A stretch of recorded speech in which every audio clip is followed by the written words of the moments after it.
Esto comenzó en 1976.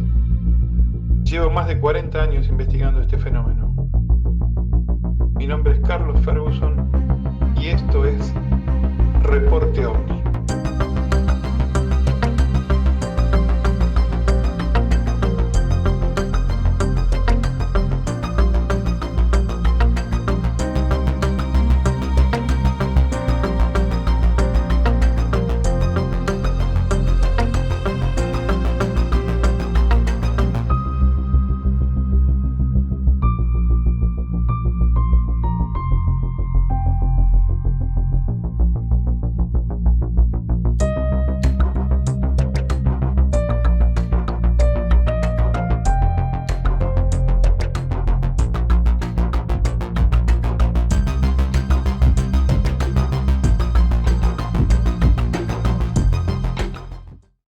¿Qué tal, amigos? ¿Cómo están? Muy buenas noches. Hoy es otro programa, el número 22 de Reporte OVNI, en el cual tenemos un tema interesantísimo que tiene que ver con algunas apariciones extrañas a raíz de, algún hecho que están aconteciendo en la Patagonia en este momento y del cual, como siempre decimos, tomamos debida nota y hacemos una investigación con tiempo, y no es la intención, por supuesto, la corrida periodística o publicitaria del asunto porque sí.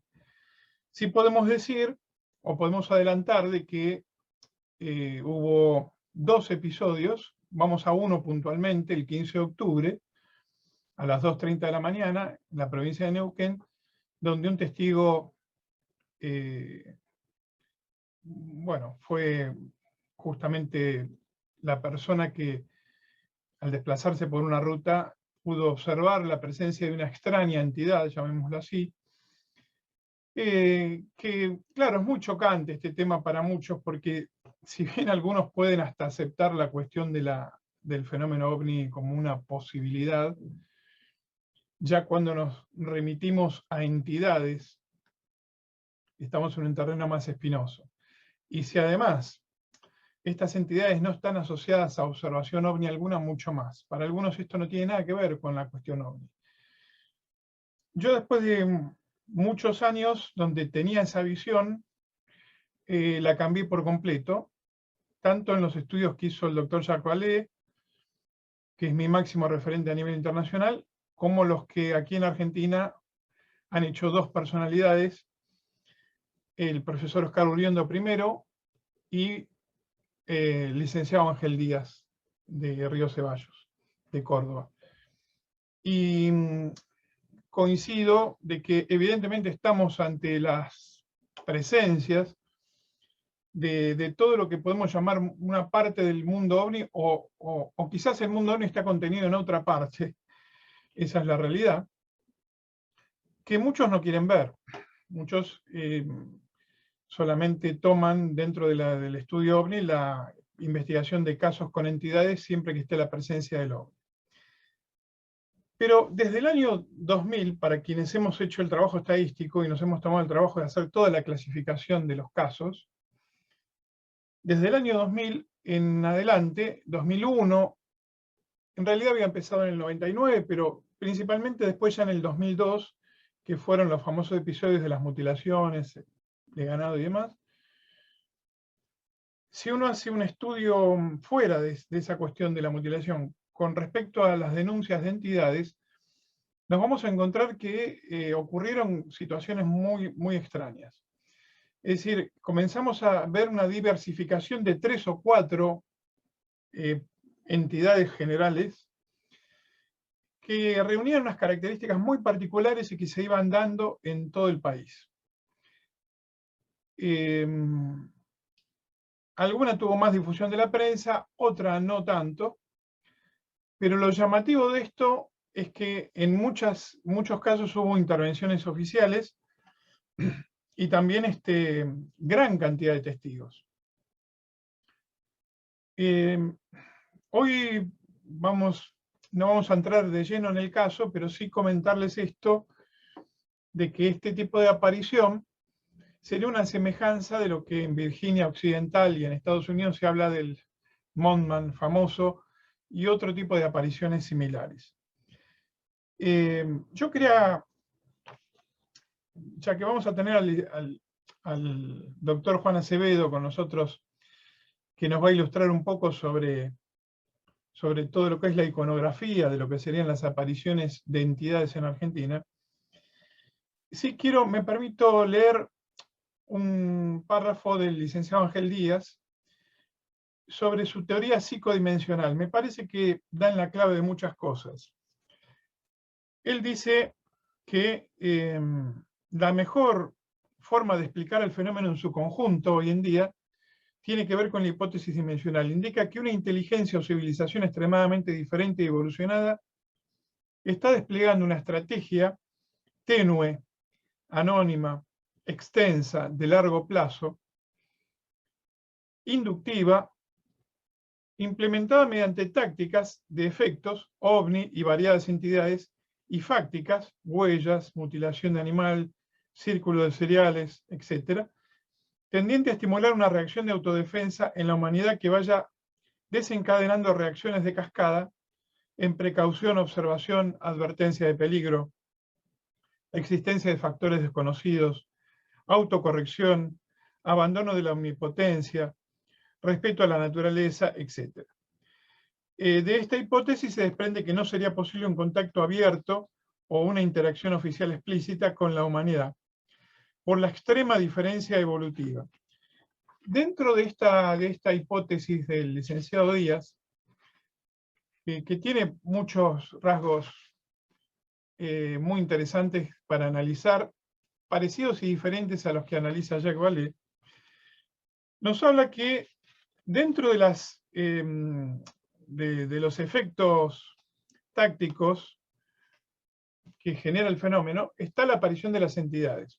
Las entidades, como las hemos visto, que muchas personas han denunciado en todo el mundo, pero a su vez, con la irrupción ahora también de otro tipo de entidades que el licenciado Díaz lo llama de una manera particular, y que son los que estarían generando otro tipo de acción o de interacción con los testigos. Allí tenemos, por ejemplo, toda la cuestión de algunas entidades, bueno, humanoides, las entidades de tipo que él define animaloide, es decir, que lamentablemente el vulgo popular o en general la prensa se ha encargado de hablar como el chupacabras y este tipo de cosas. Pero lo que está claro es que desde Salta hasta Tierra del Fuego, desde el 2001 en adelante, hay denuncias de personas de toda condición sociocultural, ajenas a la cuestión OVNI, que quedaron fuertemente impresionados, que no recibieron apoyo a nivel oficial de ningún ente, y que hasta hoy se siguen preguntando qué es lo que vieron, con respecto a algunas entidades extrañas, por llamarlo así, que a veces interaccionaba con los animales del lugar o no, y que provocaba gran temor o reacción en las personas. El vulgo popular de cada lugar le pone un mote determinado, un nombre a esto, pero vamos a encontrarnos con que así la figura de un personaje determinado, con determinada altura y con determinado defecto, es prácticamente un calco de lo que aparecía en la Inglaterra de 1870. Vamos a ver que testigos hoy describen algunas apariciones como gárgolas, entre comillas, y entidades que, cuando uno hace todo el análisis de la actividad OVNI en el entorno, se da cuenta que evidentemente hay muchos puntos de semejanza, aunque no hay todavía una correlación que podamos hablar directamente. Si esto es así, el doctor Jacques Vallée ha esbozado su hipótesis de lo que en su momento llamó el sistema de control, y la hipótesis psicodimensional del licenciado Díaz. Estamos ante la presencia de un mundo muy rico de apariciones y de circunstancias que nos va a explicar muy bien el doctor Juan Acevedo por qué nosotros en general las negamos o como que no las vemos o como que ignoramos ese tipo de cuestión. Yo creo que es muy importante hacer el análisis completo de todo este tipo de manifestaciones, que por supuesto uno reconoce que están un paso más adelante de lo que puede aceptarse vulgarmente como ovni, y que eso genera mucho rechazo, burla, indiferencia. Digamos, hay varias reacciones que en general se tiene ante este tipo de manifestaciones. La cuestión de los testigos es crucial, porque ya a partir de las apariciones de este programa, muchas personas se han comunicado queriendo confesar algunas experiencias que han guardado durante mucho tiempo. Entonces ya eso vale por todo lo demás. Y yo creo que eso es la puerta a futuras investigaciones que ya estamos preparando en estos días. Tenemos algunas muy importantes, y yo creo que eso vale la pena más que nada, ¿no? Así que, bueno, todo esto como corolario de este programa número 22 de Reporte OVNI. Y hoy quiero también hacer partícipe a todos los escuchas de Reporte OVNI de que, bueno, hemos podido sacar nuestro sexto libro, que ustedes lo están viendo allí. Este sexto libro que tiene que ver con las imágenes de ovnis en Argentina. Es un catálogo de 600 casos. En realidad llega hasta el 2012 aproximadamente, porque después con el tema de los celulares, la multiplicación de imágenes ya prácticamente es muy difícil de catalogar, a no ser que se haga en un equipo, ¿no? Pero bueno, lo que yo quise reflejar allí en este libro de imágenes de ovnis en Argentina es todo el historial desde el año 1947 hasta, como digo, 2012, 2013, 600 casos que reflejan la historia fotográfica ovni en nuestro país. Es un libro que venía realizando desde el 2005 y fui actualizándolo constantemente, y tiene una gran cantidad de fotografías en blanco y negro, pero también tiene una sección de fotos a color.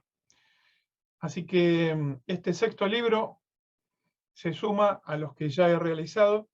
Es otro trabajo estadístico, sin calificación en este caso, porque como siempre decimos, la fotografía ovni representa un porcentaje muy pequeño de los casos, y además es el punto o talón de Aquiles de la investigación, por lo cual no estamos de acuerdo que el estudio se haga o se circunscriba estrictamente a la cuestión de imagen. Pero sí es interesante para el público ver que, bueno, en nuestro país hay un rico historial de testigos que en los primeros años tenían la suerte de tener un rollo cargado con fotografía o una Super 8 y podían lograr las primeras tomas históricas, si se quiere, de lo que es la historia del fenómeno ovni en Argentina.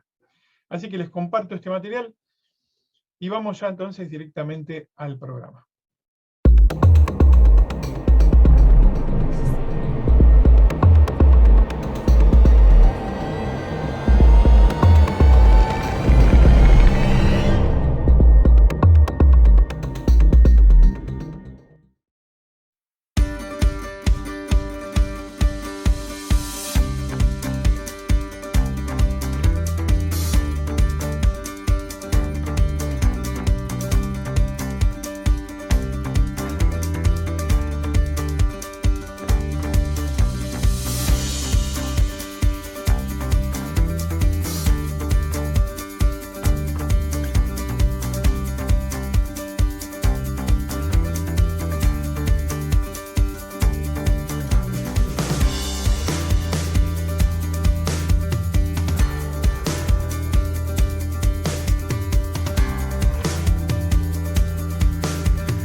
Para comunicarse con Reporte OVNI, nuestras líneas de contacto.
Y bueno, esta noticia tan importante, eh,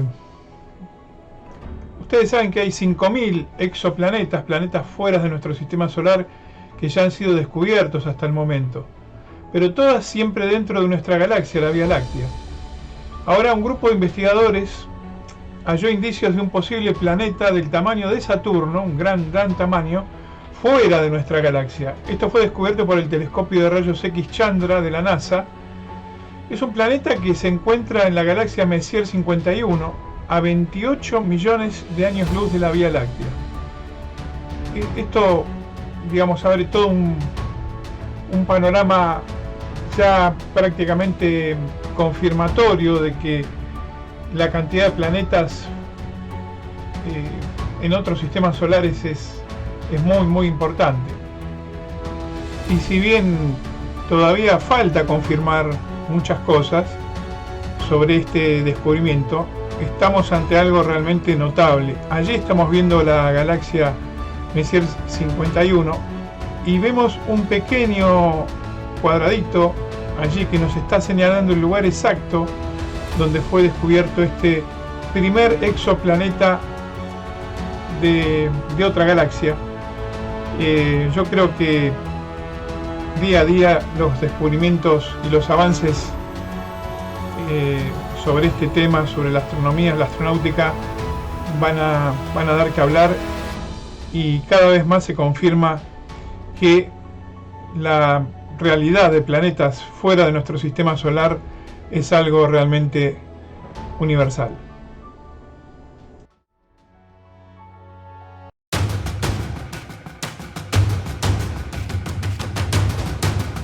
Entrevistas. Reporte OVNI hace contacto.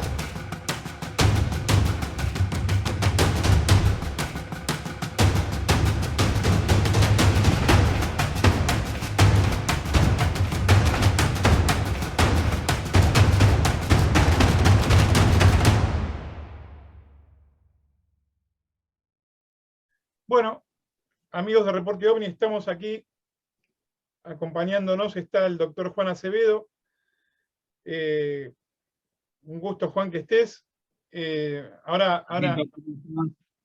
Siempre un gusto estar en lo que sea que me convoques. La verdad que gracias, como siempre. No, al contrario. Para vos, la audiencia del programa, y bueno. Y bueno, aparte hoy con un tema que realmente me... Yo sé que vos lo sabías, pero por ahí la gente no lo sabe, es un tema que a mí me apasiona mucho. Sí. El tema de hoy, que yo en la introducción hice un comentario, bueno, ya tuvimos la semana anterior, presentamos un caso de pilotos en Neuquén, o sea, estamos asistiendo a una cantidad de casos en todo lo que es la Patagonia, que ya viene, es una actividad que se inició el año pasado, y esta actividad no solo se circunscribe a lo que es el fenómeno OVNI, sino a otro tipo de fenómenos que para algunos de los que estamos en el tema, entre los cuales me incluyo, también hay una serie de fenómenos que estarían ligados, por lo menos en cuanto a los efectos y las tácticas que utiliza, a lo que llamamos mundillo o fenómeno OVNI en general. Estoy hablando de las entidades. Yo en el libro de aterrizaje he reunido 460 casos que se podrían denominar de tercer y cuarto tipo, pero no, ahí está incluido todo. Están incluidas también las entidades de visitante dormitorio y demás. Y el licenciado Ángel Díaz ha hecho un estudio muy importante sobre el tema de la táctica que utiliza el fenómeno OVNI en la hipótesis psicodimensional, que después la voy a comentar yo más ampliamente al final del programa. Lo importante en este caso es que se ha producido el viernes 15 de octubre un suceso en la ruta 43 en Neuquén, donde un testigo, con el cual estamos ahondando y ampliando la información, o sea, prima facie, estamos ante un testigo que observa en esa ruta, de una zona que yo pude conocer después de la investigación de un caso en Manzano Amargo, que es más arriba todavía, con un testigo que había visto humanoides. Bueno, este hombre, el 15 de octubre, 2:30 de la mañana, dirigiéndose desde Chosmalal hacia Andacollo, observa con una muy fuerte iluminación de su camioneta la presencia de una entidad que definió como más de 2 metros de altura, o 2 o más, y lo sorpresivo fue que al acercarse la camioneta al lugar, esta entidad despliega como aparentes alas y pega un gran salto, alejándose de la ruta. Una persona, por supuesto, que está acostumbrada a todas las faunas del lugar y demás, ¿no es cierto? Aclaro esto porque no estamos ante un turista que llega ahí al lugar y se cruzó con un cóndor, por ejemplo, ni cosas por el estilo, ¿no? Sí, que sería muy típico que pase. Alguien que no es del lugar, que confunde un cóndor, puede estar haciendo la digestión de noche en la ruta, porque está calentita. Claro. Suele pasar. Y abren las alas y vos calculas que un cóndor macho tiene más de 1,50 m, no tiene 2 metros. Claro. Sí, pero puede alcanzar parado 1,50 m y puede alcanzar hasta 3 metros de dedo a dedo. Mirá. O sea que casi abarcaría casi la totalidad de las dos manos. Cuando uno analiza, y ahora vamos a hablar con Juan esto, porque cuando uno analiza la casuística y tiene toda la información de casos provenientes de toda fuente, como es el caso mío, y por eso me interesa la suma de casos, para sacar una radiografía del fenómeno, uno ahí advierte que desde el año 2001, desconocemos el por qué, habría que hacer todo un análisis de esto, comenzaron, digamos, las tácticas que utiliza el fenómeno OVNI cambiaron, en cierta manera, o se intensificaron, sería la palabra, con una profusión de, por lo menos en asociación directa o indirecta, previa o a posteriori, en un 30% de los casos de mutilación se presentaron los objetos subiendo y bajando. Una gran cantidad de vaciamiento de pozo australiano. En el 2002 solamente tuvimos 33 encuentros de tercer tipo en Argentina, lo cual es una cifra récord, superando a cualquier otra. Y además, desde el 2000 en adelante, comenzaron una serie de fenómenos con algunas entidades que se comenzaron a ver, que se veían muy esporádicamente en Argentina, y sí se han visto en otros países, como el denominado Jack el Saltarín, en zonas de Salta también el Ucumar. Y bueno, esta entidad alada y otras, hay 4 o 5 en realidad, que llaman mucho la atención de los testigos y los impresionan notablemente, porque los testigos advierten, primero que bueno, los animales que rodean al testigo se espantan ante estas presencias, y asociado o no al fenómeno OVNI, estas entidades aparecen. Entonces, la idea un poco con Juan hoy es analizar este tipo de entidades y parte del folclore que evidentemente regional en cada lugar le va poniendo distintos nombres, ¿no? Juan, esta cuestión de, si querés podemos arrancar por este caso en particular o hablar en general. Los testigos es interesante cuando vos planteabas recién, bueno, que hay un momento particular, ¿sí? El año 2002, 2001, ¿sí? Donde hay este cambio, ¿no? Hay un par de trabajos, pero hay uno, no recuerdo el nombre ahora, de Diego Viegas, ¿sí? Del antropólogo Diego Viegas, donde él esgrimía una idea que, primero, recuerdo que no me costó medio entenderla, pero después me resultó más, me amigué más. Eso sí. Es muy bueno está bueno cuando nos pasa eso, ¿no? Que primero no, y después te vas animando. Donde hay ciertas correlaciones, ciertas características estadísticas del fenómeno OVNI y ciertas situaciones sociales específicas en lugares concretos y correctos. Por ejemplo, nosotros podemos llegar a pensar que esa época, ese momento, era un momento muy particular, sobre todo en el país, ¿sí? Había una situación socioeconómica, política, mucha inseguridad, no sé si vos te acordás, o sea, la cuestión de los saqueos, o sea, si yo no recuerdo mal, era la famosa época de vienen saqueando. Sí. ¿Te acordás? De vienen saqueando. Entonces, no es extraño que cuando la sociedad se manifieste un poco en esas condiciones, haya cierto tipo de trigger, de disparador, ¿sí? En la fenomenología. Vos acordate que en lo personal, yo hace años que vengo pensando en una fenomenología completa, donde el OVNI es una parte. Pero el tema de las entidades, como querramos, tanto antropomorfas como zoomorfas, no importa, es algo que ha acompañado la historia de la humanidad. Exacto. Esto no es una cuestión simplemente, vamos a encontrarlo en los elementos mitológicos, lo vamos a encontrar en los elementos folclóricos, ¿sí? Y lo vamos a encontrar también en un montón de producciones literarias, si querés, y hasta en la cultura popular y en la cultura, ya la cultura tradicional occidental, a través del cine, etcétera, etcétera, etcétera. ¿Sí?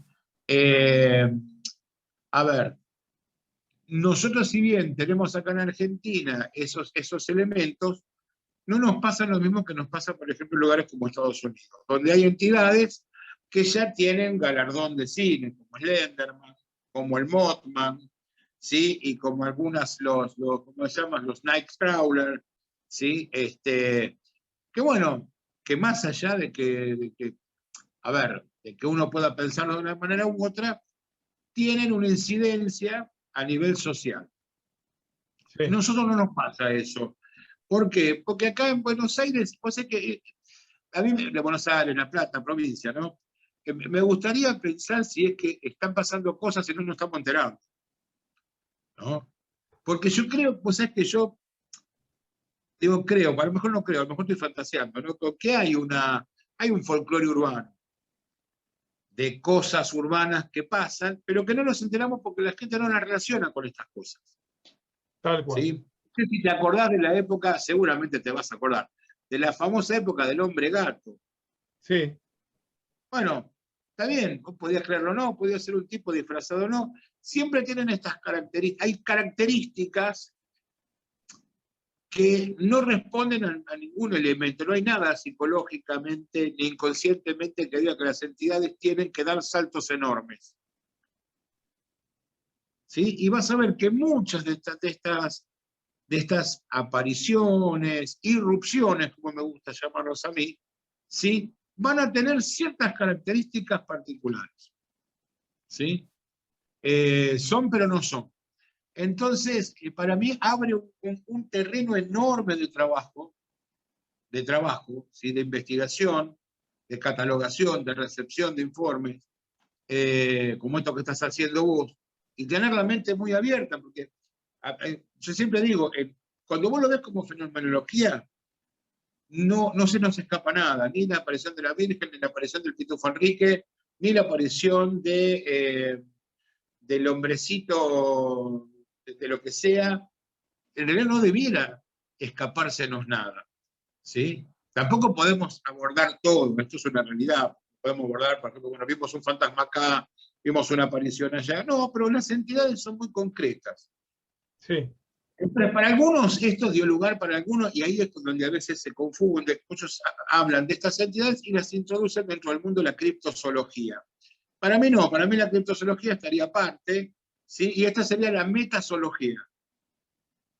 ¿Sí? Esa sería para mí una denominación interesante. ¿Por qué? Porque para mí entraría dentro del rango, ¿sí? ¿Te acordás que yo siempre te decía de estas disrupciones de realidad? Como que si la realidad es un continuo de nuestra conciencia, en la cual nuestra conciencia está focalizada en un punto, como si pensásemos el espectro electromagnético, donde tenemos una punta el ultravioleta, otra punta el infrarrojo, con las ondas de radio, las ondas cortas, la radiación, ¿sí? Y por ahí, cerca del medio, tenemos el rango de la luz visible, con los 7 colores.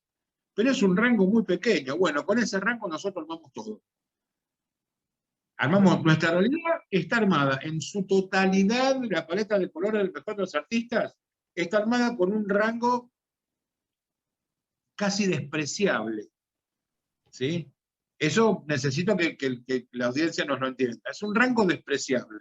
Despreciable por lo pequeño. Imagínense qué pasaría si pudiéramos abordar visualmente solo porciones pequeñas de rangos aledaños. Increíble. Sería algo fantástico. Como la abeja, por ejemplo, si quieres pensarlo de alguna manera, que puede ver el ultravioleta. ¿Sí? Sería algo increíble. ¿Sí? Pero bueno, ¿qué es lo que me gusta pensar? La realidad también está focalizada en un punto, que es lo que llamamos la realidad monofásica. ¿Sí? Una sola fase. Esta es una idea de Charles Loughlin, que es un antropólogo transpersonal, yo me conozco transpersonal de la conciencia estadounidense, que él postula esta teoría, que yo la tomo y realmente me hace pensar que hay otros rangos de realidad que son polifásicos. ¿Sí? Y esos rangos se van a dar a lo largo de la historia y se van a dar a lo largo de las culturas. Vamos a hacer un stop ahí. Voy a tratar de, si vos ves que aburro con fotos, me avisás. No, para Pasa nada. sencillamente que nosotros hace 200 o 250 años encaramos un camino donde lo sagrado ya no tiene sentido para nosotros y las entidades ya no existen. Ahora, vamos al campo, o vamos a una comunidad originaria, y el mundo está plagado de entidades. Yo ahora voy a tratar de ser, dentro de lo que pueda, lo más sincero posible. O sea, como perteneciente a la comunidad guaraní, mi mundo no es igual al resto. No porque yo creo en otras cosas, sino porque yo vivo otras cosas y no pienso igual que muchas personas. Me adapto, hago todo lo que puedo, ¿sí? Pero la mentalidad de mi familia y como fui formado no es igual a la del resto. Tan sencillo es así que en el mundo guaraní no existe la palabra yo. Existe la palabra che, el famoso che chico, el che argentino, el che Guevara, el che de mapuche, ¿sí? Es una palabra guaranítica que significa nosotros inclusivos. O sea, somos todos nosotros con todo lo que hay a nuestro alrededor. Entonces, imagínate una persona que piensa de esa manera, no piensa igual. O sea, la persona que vive en la comunidad no piensa igual que yo. Y yo no pienso igual a muchas personas en la comunidad occidental. Por lo tanto, no percibo lo mismo. No veo lo mismo. ¿Por qué? Vamos de a poco. Porque para las comunidades originarias, esas entidades siguen ahí, las siguen viendo, las siguen integrando a su día a día, a sus vivencias, ¿sí? Tiene sentido, traen mensajes, ¿sí? Son guardianes, existen. Y no se cuestiona porque no es necesario cuestionar porque lo veo. O sea, si lo veo, ¿por qué no? Y aparte de verlo, lo siento. No te olvides que para las comunidades el sentir es tan importante como el ver. Para que la gente se dé cuenta. ¿Viste esos lugares que vos vas en algún lugar cuando salimos de vacaciones, como vos decías recién? De golpe nos bajamos en la ruta, plena noche, y todo el mundo lo que va a sentir es una escazor en la espalda. Va a sentir una inseguridad. ¿Por qué? Porque ese cielo es muy grande y está muy estrellado. Y yo nunca lo vi así en Buenos Aires. Acá pasa algo. Y la ruta está muy oscura. Bueno, subámonos rápido y sigamos camino. ¿Sí? Y es solamente estar en presencia de un cielo estrellado, nada más. Pero la persona percibe, siente algo que no lo siente en la ciudad. Acá sentís otras cosas. Sentís una moto y te da vuelta y es cierto, tenés tu recaudo porque sabés, no es que sabés, tenés tabulado porque te meten todos los días a través de los medios, de las redes, de los informativos, los diarios y el más media, te meten en la cabeza que los motochorros matan. Hay una parte de motochorros que matan, hay una parte de motochorros que no matan, hay una parte de motochorros hasta que inclusive deben ser agradables a la hora de llevarse algo, ¿sí? Pero seleccionamos, hay una selección. Vamos con esto de la selección. Cuando yo les decía que la realidad puede estar compartimentada, ¿sí? Porque la conciencia, si pensamos en el rango de la conciencia, es mucho más grande, o sería mucho más grande que el rango del rango electromagnético que hablábamos. ¿Sí? Nosotros tenemos focalizado todo en una realidad monofásica. Pero al ladito hay como mínimo 5 compartimientos más a los cuales yo me dediqué a trabajar y estudiar a lo largo de los años. ¿Sí? La primera es la liminal. ¿Sí? ¿Qué es la realidad liminal? Es la realidad de las sombras, de las sensaciones, de esto que te contaba recién, de la incomodidad. ¿Sí? ¿Quién no ha visto pasar por abajo de la mesa el famoso ratón inexistente o el gato que nunca tuve? ¿No? La sombra que pasa por fuera de mi campo escópico, en los costados, ¿quién pasó? No pasó nadie. ¿Sí? La sombra que se ve reflejada en la pared que no responde a nadie porque la luz no viene de ahí. O sea, por eso te cuento que tenemos gran cantidad de experiencias, pero no las tabulamos, no le damos importancia. El mundo liminal entonces tiene esta capacidad de abrirnos a una realidad ampliada, pero a la cual no le damos tanta bola, pero nos genera una sensación. ¿Sí? Es como cuando entras a una pieza y decís, o cuando éramos chicos y mirábamos el ropero. Viste que la puerta, eso es liminal. ¿Por qué? Puede pasar algo. O sea, adentro del ropero, primero, yo tenía una paciente que terminó siendo más amiga que paciente, la recuerdo mucho. De ella me decía que cuando ella era chica, ¿sí?, esperaba que todos se fueran a dormir para ver qué era lo que hacían las cosas en la cocina. Me encantó, me encanta, y eso lo volví a ver en un trabajo de una doctora estadounidense conocida del doctor Jeff Piper, que dice, ¿qué hacen las cosas cuando no las vemos?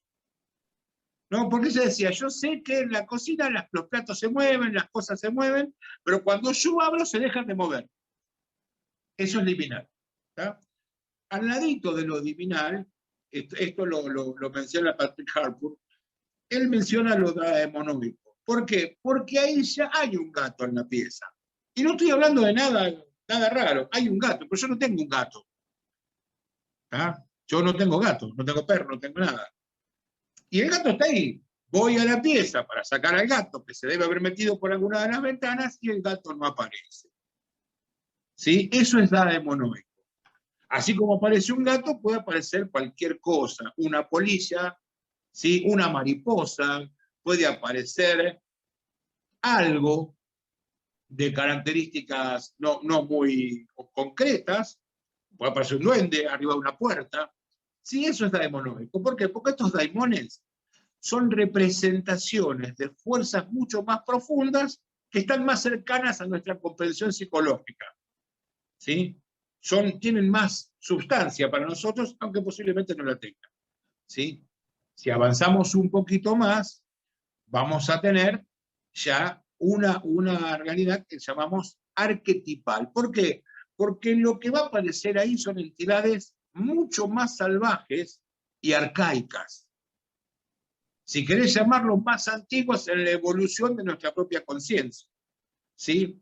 Son fuerzas, pueden ser fuerzas de la naturaleza, es como decían nuestros ancestros, vi al dios del rayo, ¿sí?, vi al señor de las aguas, vi a la señora de las aguas, ¿te acordás con la mujer? Vi a los negritos del agua, ¿sí?, vi al caballo del agua, digo ahora del agua porque también lo podemos ver en el viento, ¿sí?, o los seres de fuego, como la mulánima, ¿sí?, ya son seres tutelares, tónicos, ¿sí?, y por lo tanto peligrosos.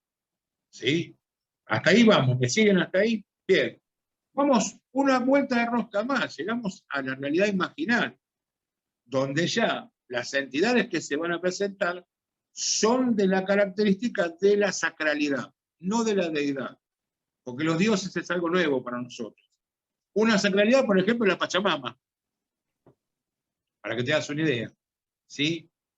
O el Padre Sol, o para el mundo quechua, Viracocha, ¿sí?, o Con, o Tunupa, ¿sí?, son sacralidades, ¿sí? O el Apu, el espíritu de la montaña, que se me representa de una manera deificada prácticamente, ante la cual solo algunas pocas personas pueden soportar a vista pelada la presencia de esas entidades, lo cual indica que hay peligro ahí. O sea, eso nos está diciendo que no estamos capacitados para eso. ¿Estamos bien? Y terminamos en la última, que es la nouménica.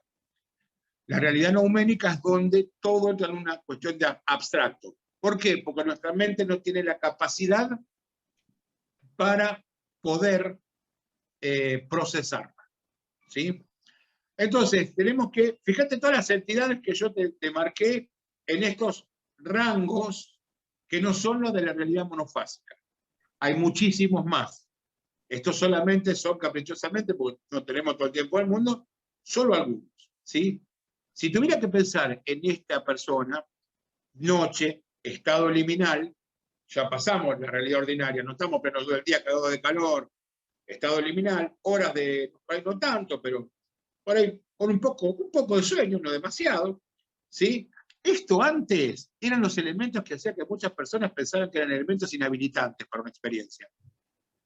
Cada soñó, se durmió y soñó, obvio. No, ahora sabemos que son condicionantes para que la experiencia pase. ¿Sí? La narcolepsia, narcosis o hipnosis de ruta, ¿sí? Es fascinante.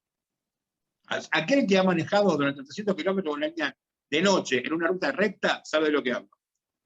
¿Sí? Llega un momento que hablas cualquier pelotudez. Si siquiera sabes que lo estás hablando.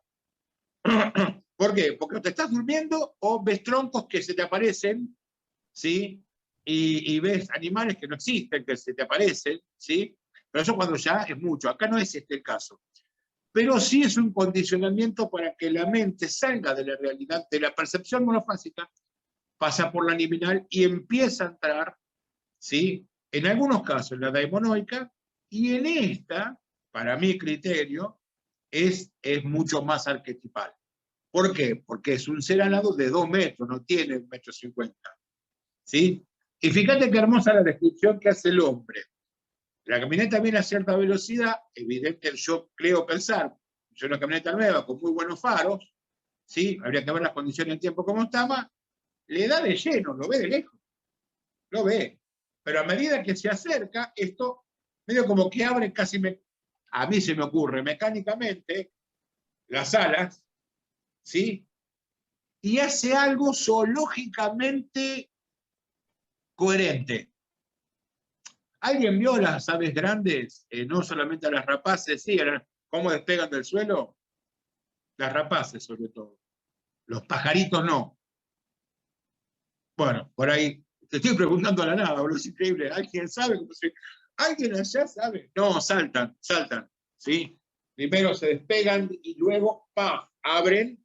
Otras, las más grandes, primero abren, ¿sí? Pero no saltan. Carretean. Como no pueden, no tienen fuerza para saltar con semejante peso. ¿Entendés? Y esto, esto no carreteó, saltó, ¿sí? Y se aleja de los focos, ¿sí? Acto seguido, el señor acaba de tener un shock ontológico. ¿Por qué? Pues no puede dar crédito a lo que vio, ¿sí? Y no lo puede procesar. ¿Se entiende? No lo puede procesar. Automáticamente siente la descompostura. ¿Sí? Que seguramente no era que no tuvo tiempo de tener miedo. El miedo lo debe haber tenido después cuando empezó a pensar que fue lo que vi. Esa es la forma en que... ¿Por qué shock ontológico? Porque todo lo que tengo concebido se desbarata en exactamente entre 1 y 3 segundos y pico. Es demasiado rápido, no lo puedo procesar. ¿Sí? Después mi mente va a empezar a buscar qué era lo que vi. Entonces voy a empezar a comparar en mi reserva social, en mi reserva familiar, en mi reserva de los lugares donde yo vivo, o sea, mi crianza, mi endoculturación. Esto es completamente antropológico, pero necesito que lo entiendan. Hasta que va a aparecer una figura que se va a adaptar a lo que él vio, que creo que es lo que, como él la termina describiendo, mire, era una gárgola, posiblemente no era una gárgola, pero para él era una gárgola, y nosotros vamos a recibir ese testimonio bajo el testimonio de gárgola. Luego veremos si a nosotros nos representa, si a todos nos representa una gárgola o no. Y un dato interesante que me decías hoy, no tenía rostro. No tenía rostro. Una frase estúpida, voy a decir, el misterio no tiene rostro. Vos El sabés misterio que, solo te mira con grandes ojos vacíos, ¿sí? Donde vos te ves reflejados en ellos. Alguien me va a preguntar, pero entonces, ¿existen o no existen? La pregunta que yo voy a hacer es, ¿y qué es para usted la existencia? Si no, no nos vamos a poner de acuerdo. Porque si yo le digo que existe sin necesidad de permanecer constantemente en la realidad monofásica, porque de la realidad polifásica posiblemente no me lo entienda. Pero la existencia es real y la vivencia del testigo incuestionable. vos sabés, Juan, que... ¿No? ¿Me fui un poco por la rama?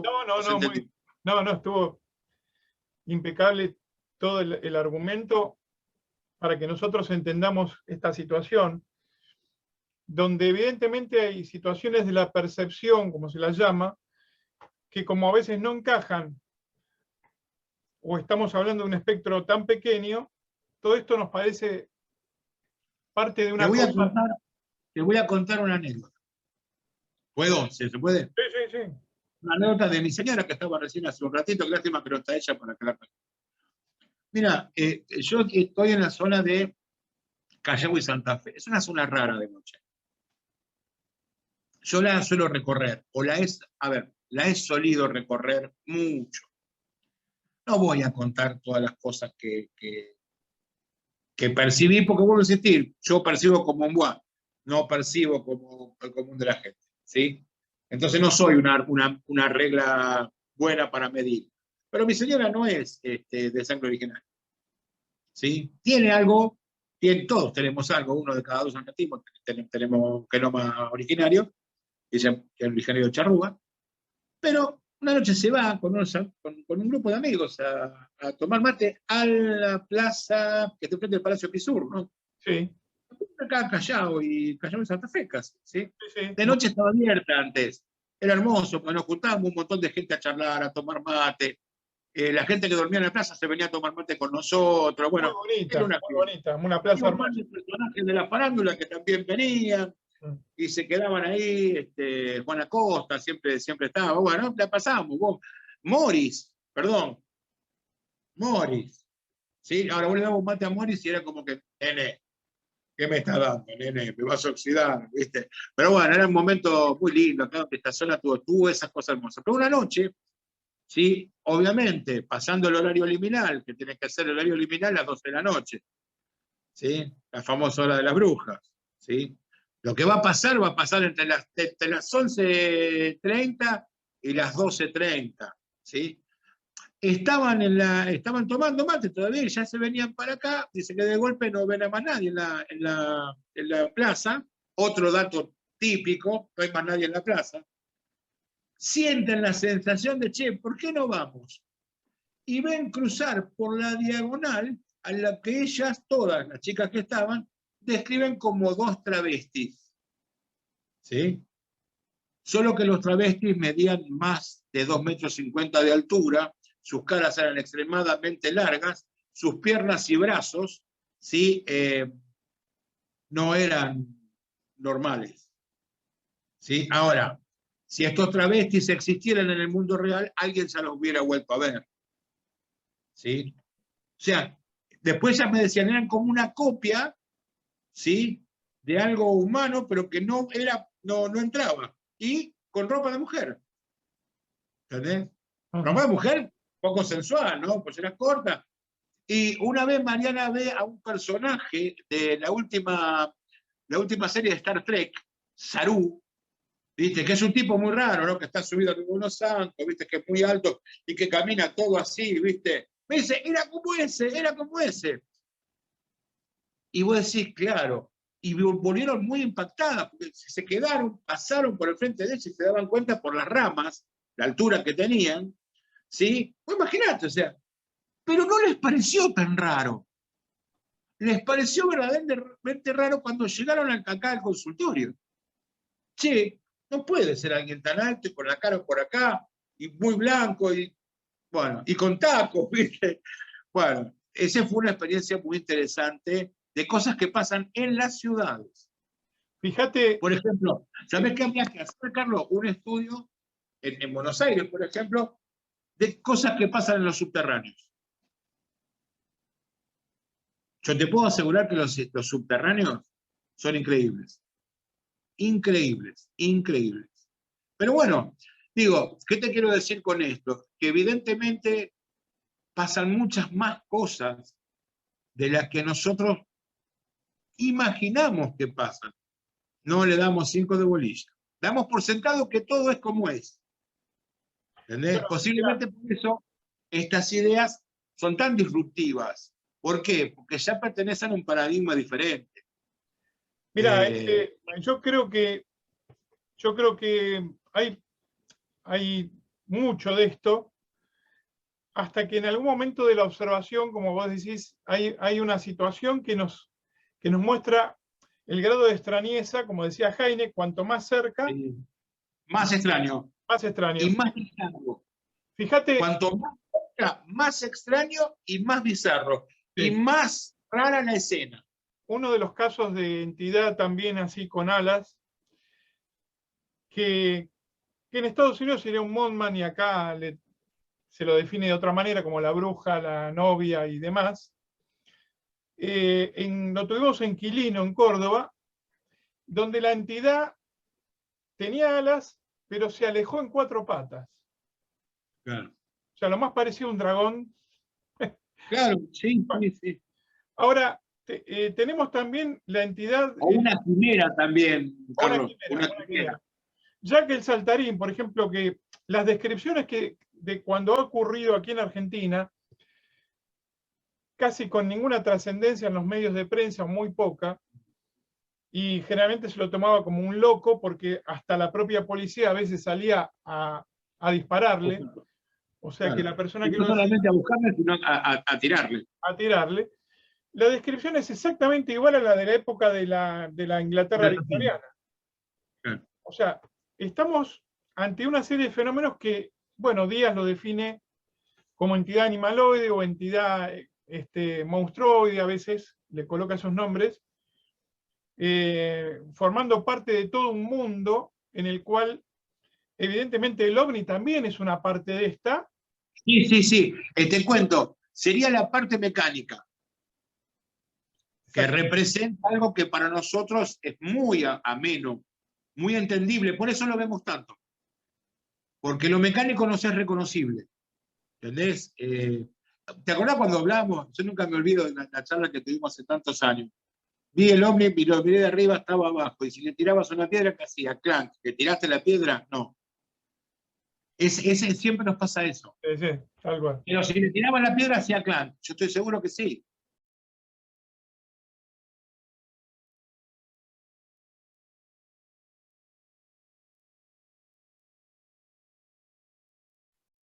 Bueno, amigos, hemos tenido un programa muy, muy interesante.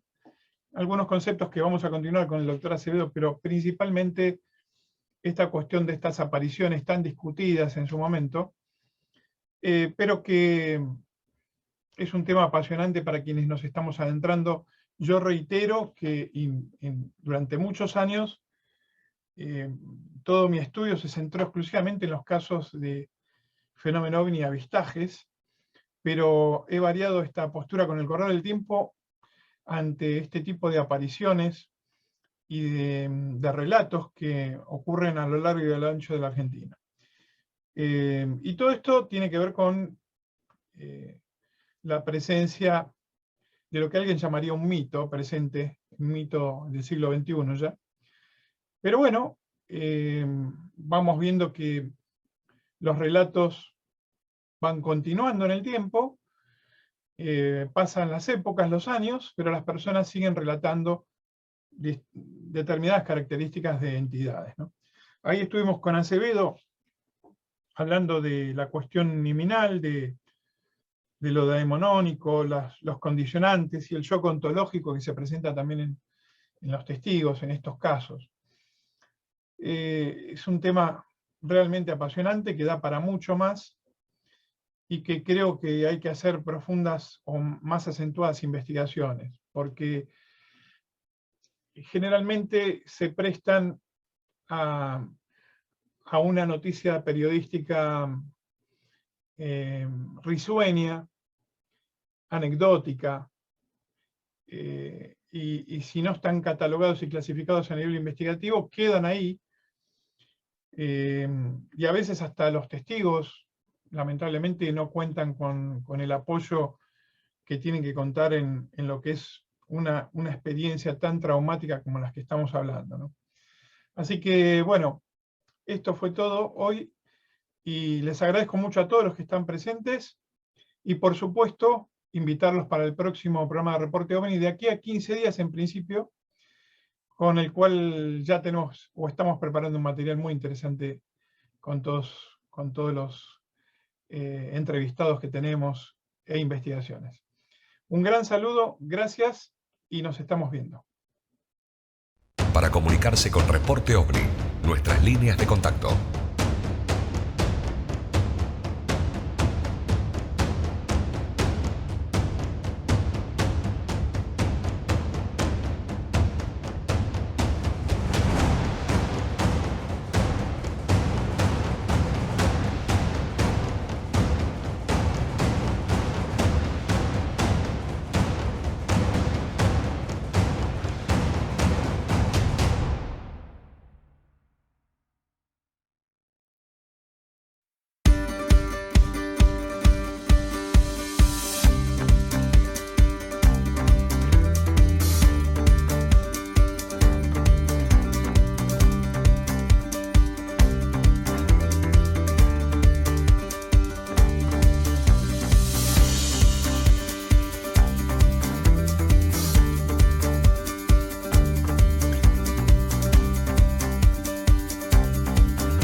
El misterio puede volver cada noche. Es un visitante sin permiso que a veces se toma licencias para mostrarnos nuestras limitaciones. Carlos Ferguson.